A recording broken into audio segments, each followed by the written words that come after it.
My name is Casey Merritt. I am 42 years old. The people who raised me paid $15,000 in untraceable cash for me from a human trafficking network when I was 6 months old, gave me a concrete basement to sleep in, and told me every single day that I had been born to serve. And I believed them for 28 years. Because I had no birth certificate, no social security number, and no legal proof that I had ever existed anywhere in this country. I found out the truth the day my brother got married, when a stranger at the reception looked across a ballroom in Bergen County, New Jersey, and started to tremble. He was the father of my brother's bride, and he pulled me aside and asked me if I knew who my real mother was. I didn't. But he had been searching for his sister's daughter for 25 years, and when he saw my face across that room, he stopped searching. I serve in the U.S. Army now as a behavioral health specialist at Joint Base McGuire-Dix Lakehurst in Burlington County, New Jersey. And there is not one soldier who walks through my office door carrying something heavier than what I walked out of that house carrying. This is how I found my way out. Take a second to like and subscribe, because what I found written next to my name in a federal trafficking ledger is something that will tell you exactly what kind of people raised me and exactly what they believed I was worth. We lived in Ridgewood, a town in Bergen County, where every lawn was maintained by the same landscaping crews every Thursday morning, and every family drove a European car, and every house had the kind of quiet, considered exterior that made the neighborhood look exactly like the version of American success that people work their whole lives to reach. Our neighbors were orthodontists and accounting partners and pharmaceutical project managers, and the driveways held sedans with German engineering, and the mailboxes were painted the colors approved by the Homeowners Association. And from the outside, the house on Elm Court looked exactly like every other house on that block. A colonial with white shutters and a flagstone front walk, and 2 Japanese maples flanking the door that my father, Warren Harmon, had planted the spring after he retired from his position as Chief Financial Officer at a regional building materials company in Bergen County. He was a man whose entire way of moving through the world was organized around knowing precisely what things cost and exactly what return he was receiving on every dollar he spent. And the house reflected that. Considered, maintained, impressive without excess, the kind of home that told the street everything it needed to know about the family inside, and told the street nothing at all about what that family actually was.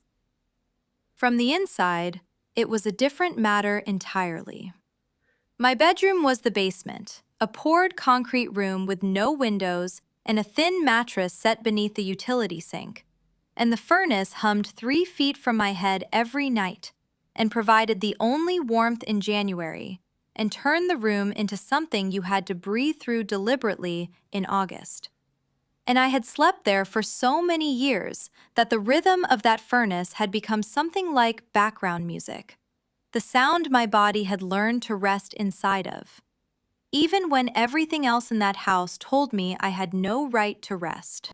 Every morning at 5, my alarm went off, and by 5:15, I was upstairs preheating the range and pulling eggs from the refrigerator and wiping down the granite countertops before my father came downstairs. And the kitchen was designed the way everything in that house was designed, for a specific impression, maintained for a specific audience. And I had cleaned every surface of it so many times over so many years that I knew the pattern of that stone the way you know the layout of a room you've spent your whole life in.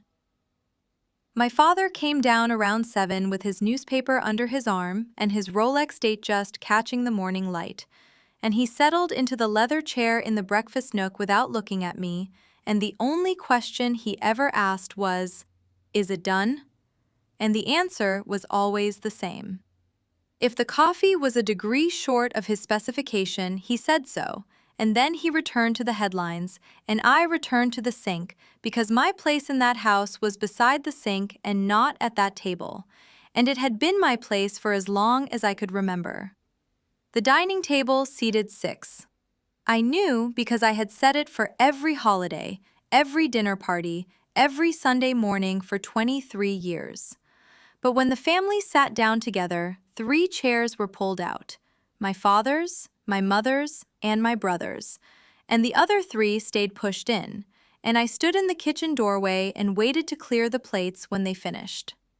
Once, when I was about 12, I asked my mother why I couldn't sit with them, and she looked at me with something that wasn't quite pity and said that the table only seated 3. I counted the chairs that night after they'd gone upstairs. There were 6. And something in me understood, in a way I still didn't have words for, that the problem was not the table.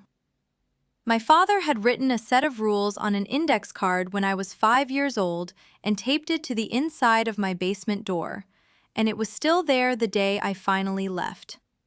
You do not sit at the family table. You do not call us Mom or Dad. You will address us as Mr. Harmon and Mrs. Harmon. You do not leave the house without permission. You do not speak to strangers. I had read those words every morning for 2 decades, and I had believed what they told me, because when you are given rules before you are old enough to question them, the rules become the shape of the world, and you don't think to ask who made the world or whether the world had any obligation to be fair. That was the house I grew up in. That was the family I believed I was part of, because no one had ever told me anything different. And the one time I had tried to find out, I learned quickly that questions cost more than I could afford to pay.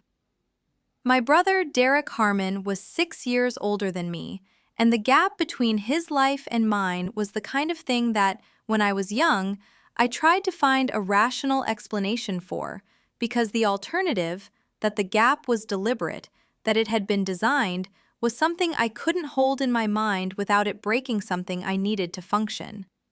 His room was on the 2nd floor with bay windows overlooking the backyard garden that I maintained twice a week, and he had a large flat-screen television mounted on the wall and a walk-in closet larger than my basement, and he attended a private preparatory academy in Bergen County at $45,000 a year while I stayed home. Homeschooled, my father told the neighbors, though no one ever taught me anything, and the truth was simply that I had no documents and could not be enrolled anywhere without them. When he turned 18, my father handed him the keys to a white Audi A4 and took him to a steakhouse in Ridgewood to celebrate. I didn't have a driver's license. I didn't have a single document proving that I was real. Your papers were lost in a fire, my mother told me once when I was 12 and asked why I couldn't go to the middle school down the street. It's too complicated to replace them, she said. You're better off here with us. And I believed her, because she said it in the tone that mothers use when they are not asking a question. I learned to read from the catalogs and magazines she left on the kitchen table. I learned math by counting change at the grocery store during the years she sent me with a list and exact cash and expected the receipt back to the dollar. The only photograph I had of myself with the family was a Christmas picture from when I was about 5. My father and mother and toddler brother posed together beside the tree, arms around each other, and I was standing at the edge of the frame with my hands at my sides. And in 23 years of living in that house, I did not have a single photograph where I was standing beside any of them. I kept that picture under my mattress in a plastic sandwich bag so the moisture from the concrete floor wouldn't reach it, and I took it out sometimes at night and looked at it for a long time, looking for something I couldn't name. I kept my mouth shut for 28 years. I told myself it was just how things were, that some families had arrangements like this, that the rules made sense even when they didn't feel fair, and that asking questions was more dangerous than staying quiet. I think most of us who grew up in families where the peace was maintained by whoever was willing to absorb the most know exactly what that calculation feels like. The way you learn, very young, that speaking up costs something, and that the cost comes out of you and not out of the person you're speaking to. And so you find other ways to carry the weight. And over time, you become so practiced at carrying it that you stop noticing how heavy it has become. The wedding announcement came on a Tuesday in early spring, 6 months before the ceremony. My father came home from golf and announced over dinner, the dinner I had spent 3 hours preparing and was not permitted to sit down and eat, that my brother was marrying a young woman named Claire, whose father was Thomas Beaumont, the founder and chief executive of Beaumont Development Corporation in Princeton, a commercial real estate development company with projects across the Mid-Atlantic, the kind of enterprise that people in my father's world referenced the way others reference landmarks.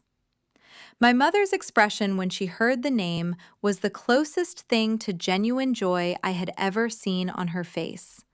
Not happiness, but the particular satisfaction of someone who has been maneuvering toward a specific result for a long time and can see it finally arriving.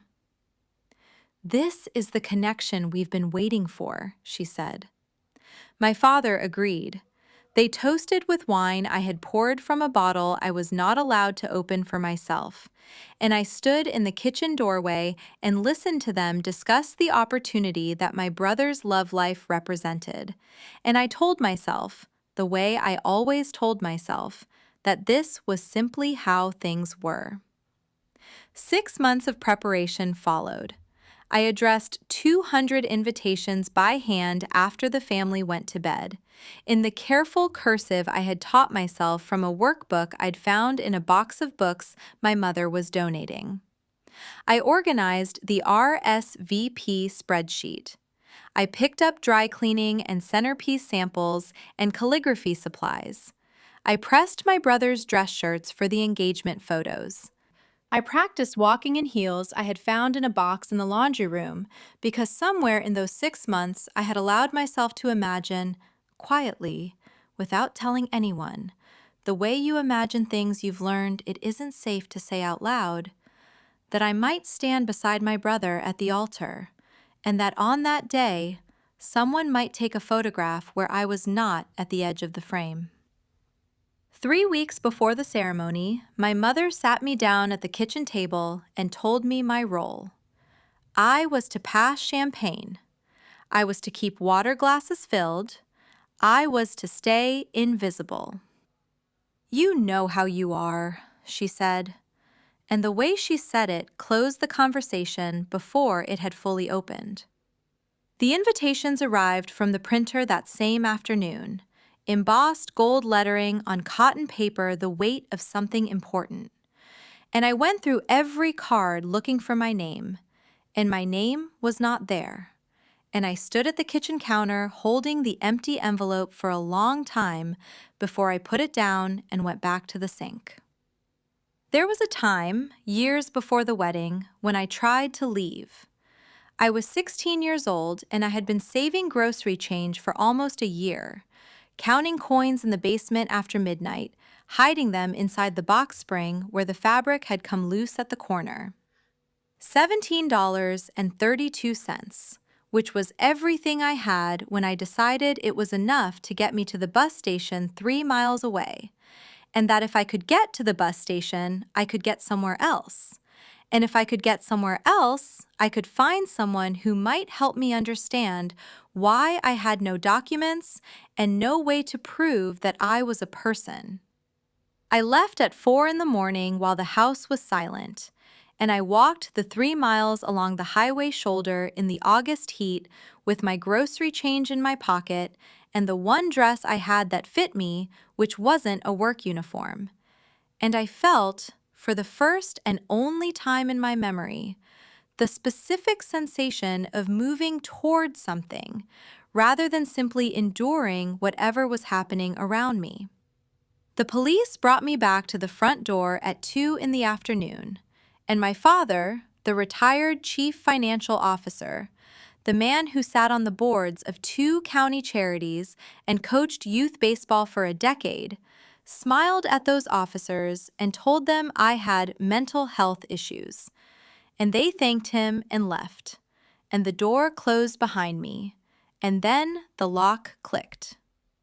If that kind of silence sounds like something you've lived through or watched someone live through, tell me if you would have stayed quiet as long as I did.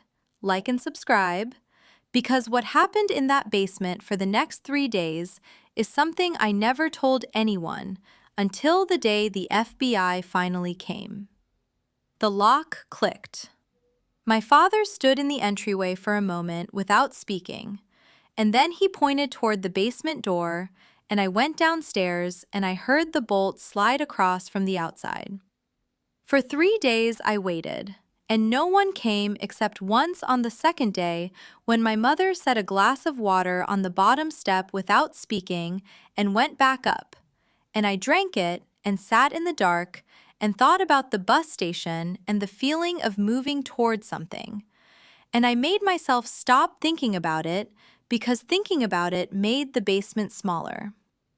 When my father finally opened the door on the third day, he came downstairs and crouched in front of me and said, "Without papers, you don't exist. And if you don't exist, no one will ever believe you. No one will ever help you." He said it without anger, the way he said everything, as information, as a fact about the world that I would be better off accepting. And then he stood up and told me breakfast needed to be started, and I went upstairs and started breakfast, and I did not try to leave again for 12 more years. The years between that night and my brother's wedding formed a kind of continuous texture that I moved through rather than lived inside of, and I became very good at the texture, the rhythms of the house, the specific expectations of each person in it, the calibration of making myself as small as possible without disappearing entirely. My brother was not cruel the way my father was. He didn't lock doors or withhold food. He simply didn't see me. And when his friends came over, he introduced me as the housekeeper with a wave of his hand, and no one questioned it, because nobody had any reason to, and because I looked nothing like any of them. They had sandy hair and brown eyes and the particular ease of people who have never had to be careful. And my hair was dark chestnut and my eyes were green, almost amber in certain light. And when I had asked about that once as a child, my mother had slapped me and told me to stop asking stupid questions. And I understood that that particular door was not to be opened, and I hadn't opened it since. The 6 months of preparation ended with my name absent from the invitation. I accepted it the way I had learned to accept everything, by putting it somewhere I couldn't see it and continuing with what needed to be done. There were still tablecloths to be ironed and favors to be assembled, and I was still the person who did those things, and so I did them, and I told myself it was fine. And somewhere beneath all of that telling, I could feel something building the way pressure builds in a structure that wasn't designed to hold it, quietly, invisibly, until the day it couldn't anymore. The rehearsal dinner was held at the Ridgewood Country Club.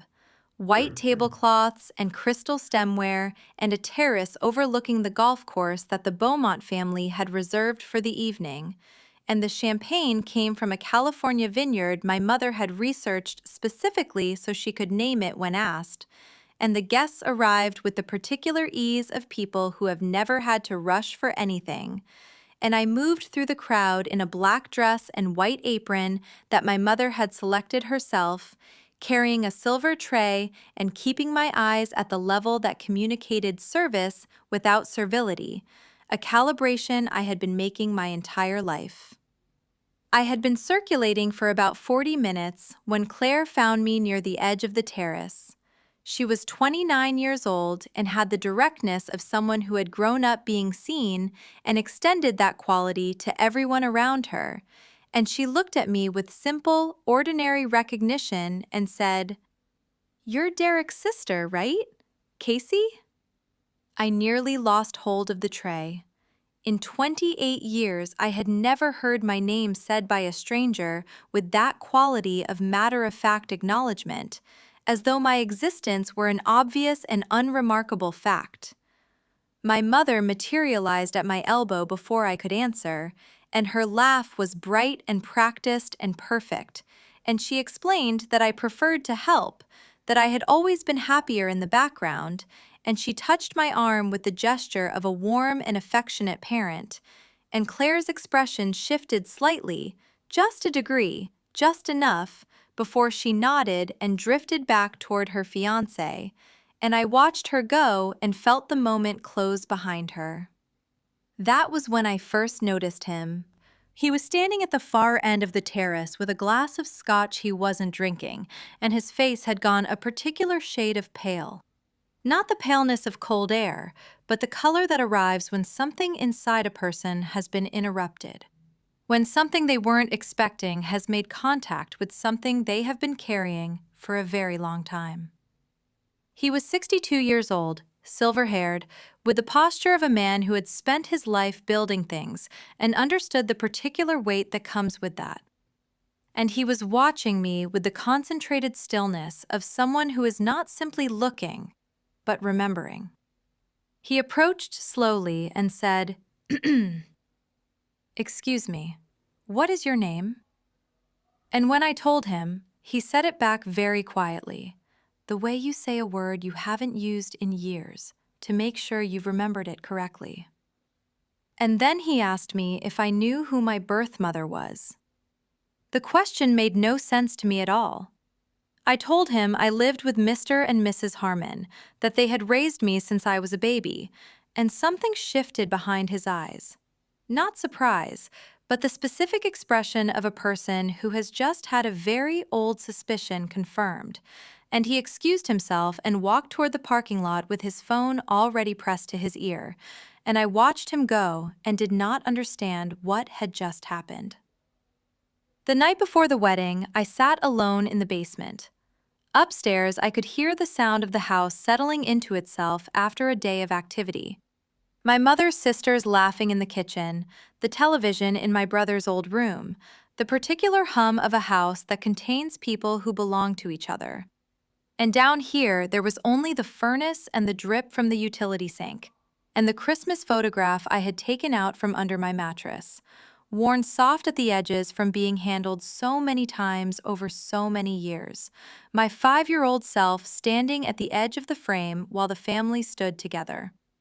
I was holding the dress I would wear the next day, the black one, the apron folded beside it, and pressing the wrinkles out with my hands because I wasn't permitted to use the iron after 9 in the evening, and there was something in the act of that, in the specificity of smoothing fabric with bare hands in a basement at midnight because the rules said I couldn't use the machine, that felt like the summary of something I still didn't have words for.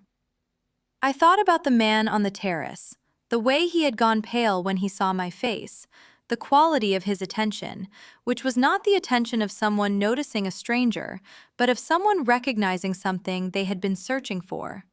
And I thought about what it must cost to carry that kind of attention for 25 years without anyone to give it to. And then I thought about my own photograph in my hands, and the way I was always at the edge of it, and somewhere between those two thoughts, something that had been pressed down for a very long time, pressed back. My mother came to my room early the next morning, wrapped in silk, and told me not to touch the beading on the wedding gown when I steamed it, that I was to enter the venue through the service entrance, and that if I did anything, to embarrass this family on this day, I would regret it in ways she did not need to specify. I stood holding the steamer and looking at a dress I wasn't allowed to touch, and something shifted inside me that was small and quiet and completely irreversible, like a door closing in a house being sealed for the last time. This is the last time, I thought. I didn't know yet how that would be true, but I knew that it was. The Grand Ballroom at the Rockley in Bergen County was the kind of room designed to make everyone inside it feel like they're living the best version of their life. Crystal chandeliers dropping from 30-foot ceilings, white roses cascading from every surface, 200 gilded chairs arranged in the patient geometry of a ceremony that cost more than most people I know earn in a year. I entered through the loading dock. The catering manager put a silver tray in my hands and pointed toward the ballroom and said, "Champagne service, keep moving, keep smiling, don't engage in conversation." I nodded and took my position at the edge of the room and began the work of being invisible, inside a space designed to make everyone else visible. The guests streamed in, women in gowns that had been selected and fitted and altered months in advance. Men in suits cut to personal measurements, the specific ease of people for whom occasions like this one are simply the texture of their lives and not the exception to them. I moved between them with the tray, offering champagne I was not permitted to drink, keeping my eyes at the level that communicated service without servility, and no one looked at me directly, and no one spoke to me beyond the minimum, and I was precisely as invisible as I had been trained to be. My father passed me without a glance. My mother paused just long enough to murmur that my posture was terrible. My brother saw me near the entrance and waved me over to remind me about the extra shrimp at his table. And one of his friends squinted at me and asked who I was, and my brother said, "Housekeeper," in the easy, uncomplicated tone of a man who has never had to think carefully about what words cost. And I returned to my position and resumed circulating, and that word moved through me the way cold water moves through a house with poor insulation, finding every gap. The ceremony began. A string quartet played while Claire came down the aisle in a gown I had steamed with my own hands at 5 that morning, and my brother waited at the altar with an expression I had never seen on his face before. Genuinely present, unguarded, the face of a person who is actually there. And my father and mother sat in the front row with their monogrammed handkerchiefs and their performance of parental pride. And I stood at the back of the ballroom with a tray and watched my family from 50 feet away and tried to feel nothing about it, which I was usually quite good at, and which that afternoon was harder than it had ever been. For a moment, I let myself imagine sitting in that front row. I let myself imagine a lavender dress and a bouquet and a photograph where I was not at the edge of the frame.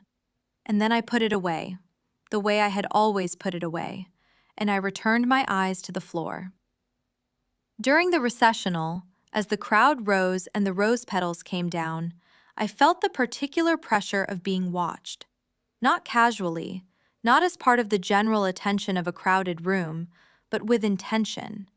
And I turned, and across the ballroom, Thomas Beaumont was standing alone at the back, and he had not clapped once, and he had not taken his eyes off my face for the entire ceremony, and I felt something I hadn't felt in years move through my chest, something I didn't know what to do with. The confrontation in the hallway came an hour into the reception. My father found me near the kitchen corridor, and his hand closed around my arm, and he pulled me through a service door into the narrow passage behind the kitchen where champagne crates were stacked against the wall. And the music and the laughter of the reception faded to a hum, and his face was the face he kept for private, the version of himself that the Ridgewood Country Club never saw. "What did you tell him?"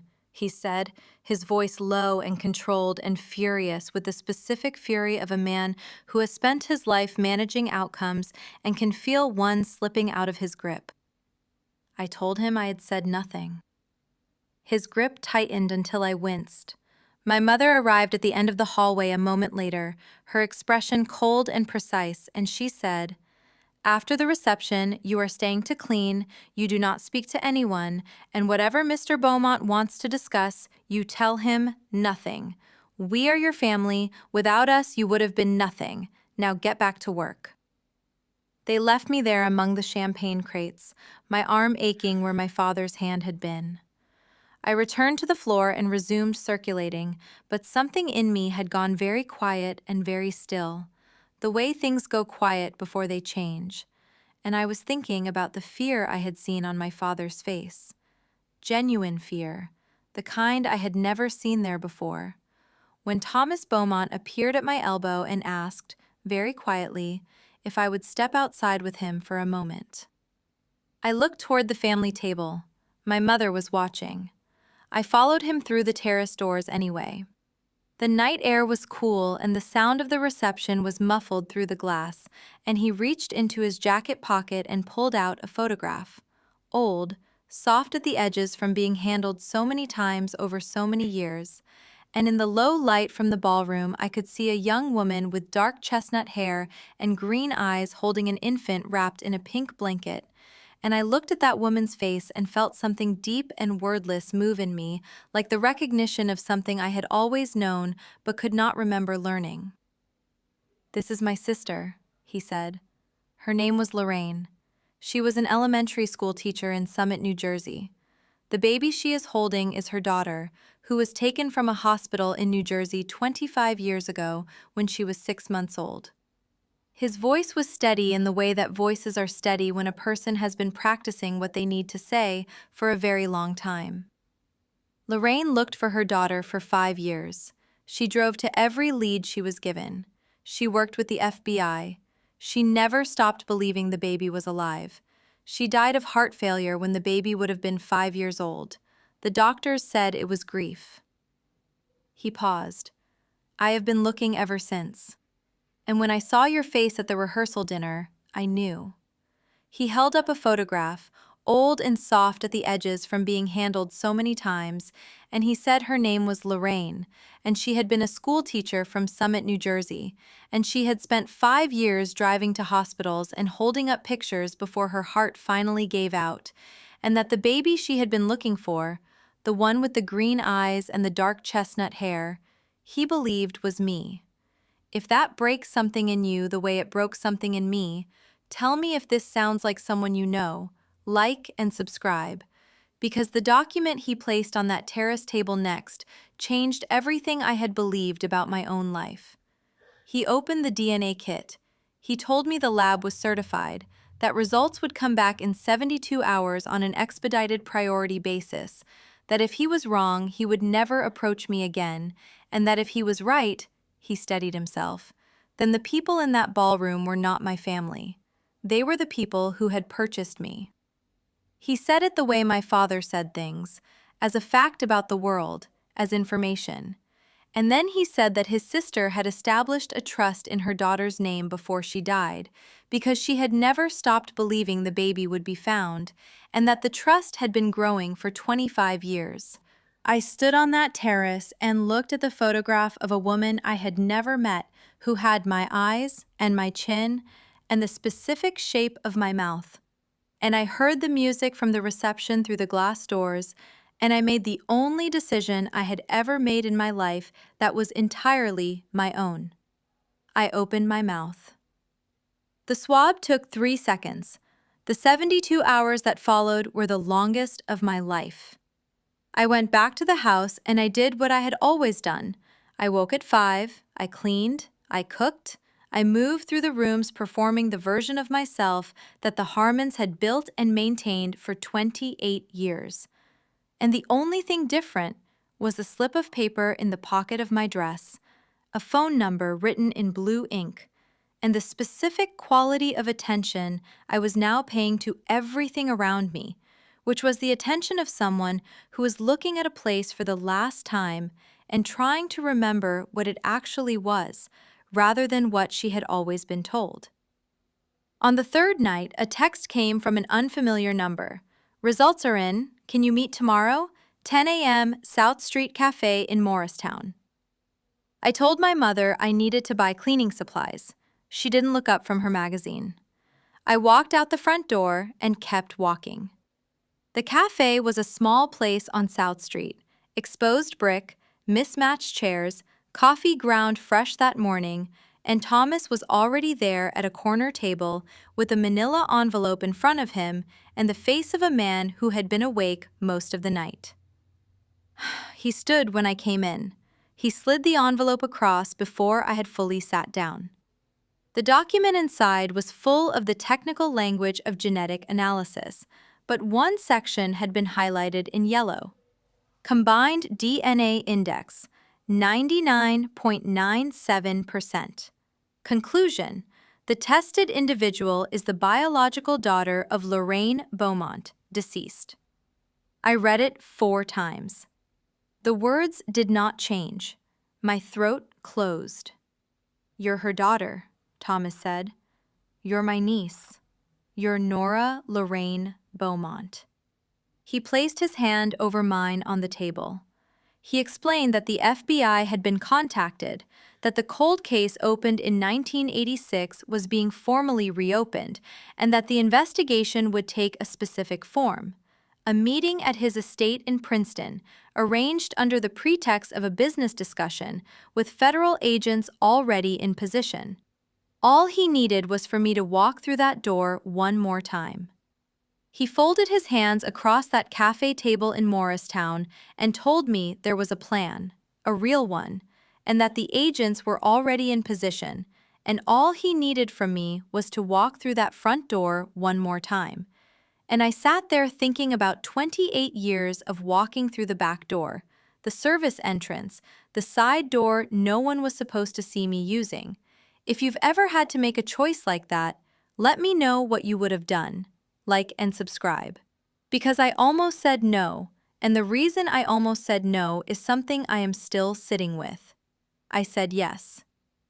My father and mother arrived at the Beaumont estate in Princeton, dressed in their best clothes and their best smiles, their best performance of a family that belonged at a table like the one in that sitting room with the 20-foot ceilings and the oil paintings in gilded frames. My father shook hands warmly. My mother accepted tea from a bone china cup and crossed her ankles and complimented the room. Neither of them noticed the man in the gray suit waiting in the adjacent room, or the woman with the manila folder on her lap, but I did, and Thomas caught my eye across the room and gave a look that was very small and very steady, and I returned it the same way. He laid 2 documents on the coffee table between the teacups. The first was the DNA report with its highlighted conclusion. The second was a photocopied FBI case file with a number at the top and the word confidential stamped in red. He explained what both documents said, calmly, without theater, the way a man explains something that has been true for 25 years and simply hasn't been spoken aloud until now. My father's face went from its performing color to something underneath it I had never seen before. The color of a person who realizes the structure they have built their entire life on top of has been examined by people who know exactly what they are looking for. "There was a fire," my mother said. "Records get lost in fires." Thomas said, "There was no fire. I checked every hospital within 300 miles.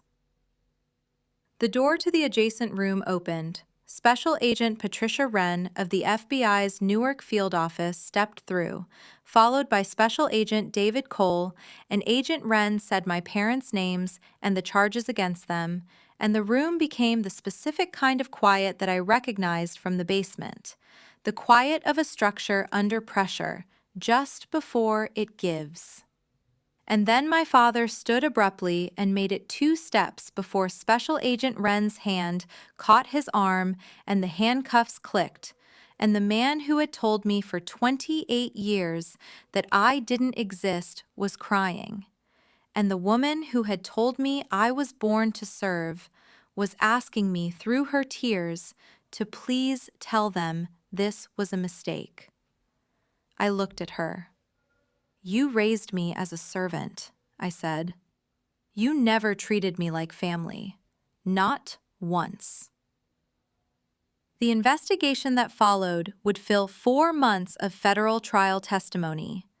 The FBI revealed that my parents had purchased me from an underground trafficking network in 1986 for $15,000 in cash, structured over 30 consecutive days in increments of $499 each, specifically to remain below the federal reporting threshold, a detail the prosecution's forensic accountant described plainly as the methodology of someone who understood banking law and understood exactly what they were doing. The FBI also found that my father had claimed me as a tax dependent on his federal returns for 23 consecutive years, acknowledging my existence on paper to the IRS for approximately $47,000 in total tax benefit, while simultaneously denying me any legal identity to my face, treating the parenthood that benefited him as a line item, and the parenthood that would have cost him as someone else's problem. And the FBI found in my mother's professional real estate photography archive the MLS listing photographs she had taken in our home over 18 years of agency work, dozens of date-stamped images in which I appeared in the background, clearing rooms for a camera that recorded my presence without either of us understanding what it was actually documenting. Her professional habit had inadvertently built the evidentiary record that helped convict her. The front door opened while the agents were still in the room. My brother walked in from his honeymoon, tanned and smiling, his new wife beside him, and the smile left his face the way color leaves a room when the light is cut. And I watched him look at the handcuffs and understand everything at once, and I felt the particular, very quiet clarity that arrives when something that was always true becomes finally visible. The trial lasted 4 months. I testified twice, once for the prosecution, once in response to my father's defense, which maintained that he had believed he was participating in an irregular but non-criminal private adoption, a claim that the banking records dismantled more efficiently than any cross-examination could have. My mother turned on him during her own testimony, claiming she had been coerced, that she had always wanted to treat me differently but couldn't, and the jury listened carefully and deliberated for 6 hours and did not believe her. Warren Harmon received 18 years in a federal correctional facility. My mother received 12. The family home in Ridgewood, the colonial with the white shutters and the Japanese maples and the granite countertops I had polished every morning for 2 decades, was seized as an asset of the trafficking enterprise, held for civil forfeiture. The accounts were frozen. The licenses were revoked. Everything that had been built to look like success was taken apart with the efficient care of people who know exactly what they are looking for, piece by piece, the same way it had been assembled. My brother lost everything in a different way. Thomas withdrew all professional support the day of the arrest. The commercial insurance position was terminated immediately, and the debt from the wedding, $200,000 that had been understood as a gift and reclassified the moment the handcuffs clicked, became his alone. His wife filed for divorce 3 weeks later, and I understood why. Because the ground she had built the marriage on was not what she had been told it was, and she was not wrong to reckon with that. 6 months after the sentencing, my brother called me. His voice was thin and hollowed out, the voice of someone who has had every conditional thing withdrawn at once and is only now understanding that it was all conditional. He needed help, he said. Just alone, just until he got back on his feet. And I sat with the phone in my hand and thought about the question that had no answer, which was whether he had ever once, in 28 years, asked if I was okay. I told him I wasn't going to help him, not because I hated him, but because there is something most of us learn when we are very young and that some people never learn at all, which is that the silence of people who see something wrong and choose not to speak is not a neutral act, and that the comfort that silence protects always costs someone else something. I hung up the phone. My hand was shaking. My heart was steady. I visited my parents once, 8 months after the sentencing, at the federal facility in northern New Jersey. My therapist said I shouldn't go, but I needed to say something out loud that I had been carrying for 28 years in a room with no windows, and I needed to say it in a room with them in it. My father was escorted in first, in an orange jumpsuit that hung loose on a frame that had lost its CFO authority along with its suit, the Rolex gone, and his wrist bare, and his hands the hands of a man who has discovered he is not actually the kind of person he had always believed he was. My mother came next, without the pearl earrings and without the practiced smile, and I looked at both of them, and I said what I had come to say. For 28 years, you made me believe I was born to serve. You were wrong. I was not born to serve. I was stolen, and you knew it, and I am done carrying that for you. And I walked out without looking back, and I never went back, and I never will. 3 months after the trial ended, Thomas's attorneys completed the process of activating the trust that Lorraine had established in 1986, the year I was taken, in the belief she held until the day she died that her daughter would eventually be found. In Thomas's archive, kept in a cedar chest in the study of his home in Princeton that had been moved with him through 3 different houses over 25 years, I found 2 things. The first was a handwritten letter dated 1986, addressed to me. My darling girl, if you are reading this one day, I want you to know that you were the greatest gift I ever received. From the moment you were born, I knew you were meant for something extraordinary. No matter where life has taken you, no matter what you have had to carry, you are loved. You are wanted. You have always been enough. The second was a baby quilt, handmade, each square stitched carefully by hand with a small flying bird, and across the center in careful letters, the name Nora. She had made it in the months before I was taken, the way people make things for the people they love when they don't yet have words adequate to the size of the feeling. Thomas had kept it for 25 years, unable to give it away and unable to look at it directly, and he handed it to me in that quiet cedar-smelling study without saying anything, and I held it for a long time, and I made a promise to the woman who had made it that I have kept every day since. The trust, when it was released, had grown to just over $12 million. But it was not the money that changed me. It was the name on the document, Nora Lorraine Beaumont. The name my mother had given me before I was stolen, and the name I used when I walked into the U.S. Army recruiting office in Morristown the year after the trial closed. It is the name on my enlistment papers. It is the name on the door of my office at Joint Base McGuire-Dix Lakehurst, where I have spent the last 10 years sitting across from soldiers who are carrying things they were told they had to carry alone.